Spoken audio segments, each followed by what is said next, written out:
23-year-old WTA pro breaks silence on terrifying stalker threats rocking women's tennis. Crossed every line.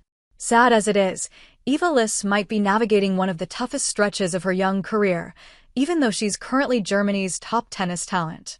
Her recent run at the Hong Kong Open didn't help, with Leylah Fernandez taking her out in just an hour and 8 minutes in her second match.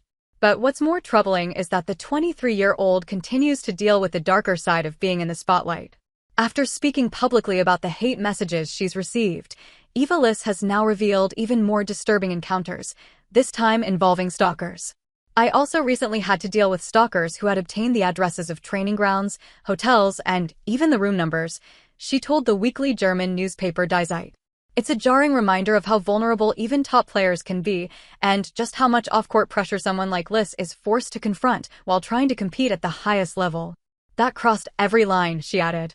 Iga Swiatek even explained that some individuals had become obsessed with her, crossing every boundary of personal safety. However, working with the WTA, she has put new security measures in place to protect herself, she added. She also opened up about the steady stream of hateful messages and threats she receives online after losses, some of which she shares publicly to show the reality player's face. For years, Liz said the issue was brushed aside. But it was hushed up for a long time, she admitted, adding that she refused to stay silent any longer. In her view, if you don't talk about it, nothing will ever change, despite being told repeatedly to just ignore the comments and move on. Liz revealed that the abuse started when she was just 16.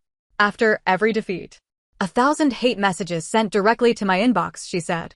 Many of the threats were graphic, including violent descriptions targeting her, her mother, or her family. This has become so routine that she avoids Instagram right after matches because she knows what's waiting there. She emphasized again that speaking out is essential, noting that she had been encouraged for years not to address the abuse publicly. But she now believes staying silent only protects the abusers. A WTA study in 2024 highlighted how widespread the problem is, identifying 8,000 violent comments out of 1.6 million posts reviewed. More than 450 players received hate messages within a single year, and authorities opened 12 investigations. Liz is now considering reporting more of the threats she receives, just as she recently did following her loss to Coco Gauff at the China Open. Iga Swiatek confronts trolls and exposes online hate. Despite putting up a strong fight, Liz couldn't push through, losing 3-6, 4-6 in straight sets against the world number 3 in Beijing. But what followed was far worse than the defeat. Last month, the tennis legend posted one of her Instagram stories on X, showing a screenshot of a disturbing message she received after her Beijing quarterfinal loss. The account wrote, "Iga Swiatek shares a terrible message she received on IG. Awful, sick people." The message shown in the screenshot was filled with insults and aggressive language, highlighting the level of abuse she continues to face. Liz then reposted that message on her Instagram story with a reminder to her followers. "And let's not forget the reality whenever we lose a match."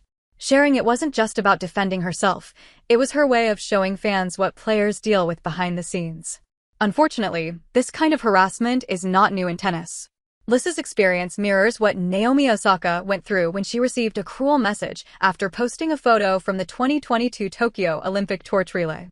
The troll told her they hoped she would never win another major, a comment that affected Osaka so deeply she stepped away from social media for a while.